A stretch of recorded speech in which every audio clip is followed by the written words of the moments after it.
এর বাগান অনেক দূরে ফেলে তুমি যে সত্যিকারের গোলাপ হয়ে গেলে।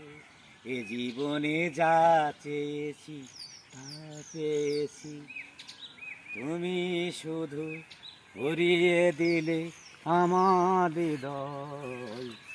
আমার এই জীবন মরণ শুধুই তোমার আর কারণ।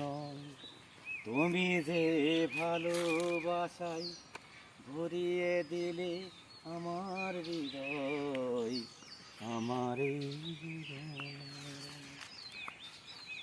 তোমার দরবারে চেয়ে আসে এ পাগল যেন খুঁজে পাই মধুর মিলন। বাবা মধুবা গো, বাবা মধুবা গো। কটো কটো কটো কটো কটো। আমরা এসেছি ভালোবেসে, আজ তোমার আমার পরিচয় হবে বন্ধু এক সূর্যমুখীর সাথে। কাটো।